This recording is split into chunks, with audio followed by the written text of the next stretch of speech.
Fear. Our government and our politicians are manufacturing fear for the purposes of their own power.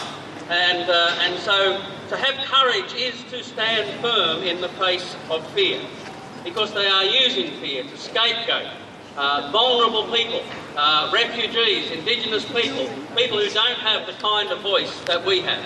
And so courage is required for us to stand firm. The next line in the National Anthem, "To Advance Australia Fair," in fact, in its original writing, contradicted the line about letting us all combine. Because when they talked about Australia Fair, they were talking about people with skin, like I've got. Not to be just or fair in that way, but to advance Australia in a particular cultural aspect. And so we need to also stand firm with courage against that idea that Australia is only for one type of person.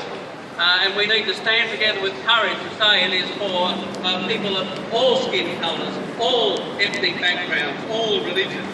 And yeah! Woo! So do we have the courage to all, no matter where we come from or what our religion is, all combined? In 2015, the chair of the board of the then Transfield company, now Broad Spectrum, contacted the Bishop of Newcastle and tried to put pressure on him to shut me up. Now, the Bishop told the chair of Transfield, now Broad Spectrum, I need to tell you one thing. I need to tell you what it is like to be called to a Royal Commission. Because you are going to be called to a Royal Commission and you are going to have to answer for your crimes against good. Little did the chair of Transfield know the commitment that my bishop had to vulnerable people and especially to children who are being abused. Between 2013 and 2016, $2.3 billion has been paid out by the Department of Immigration and Border Protection without proper authorisation. There is so much corruption, financial corruption in the refugee industry.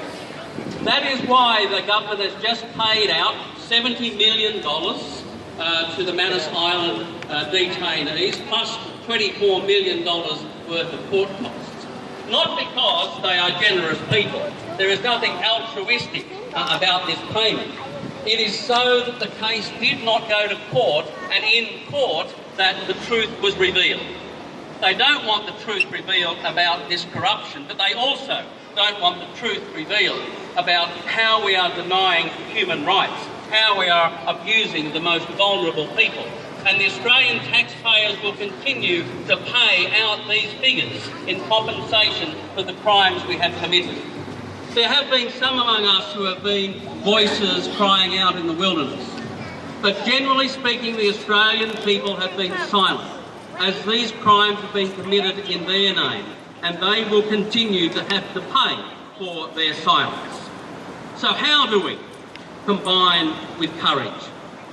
And what do we combine with courage to do? Well, first we have to combine with courage to expose the corruption.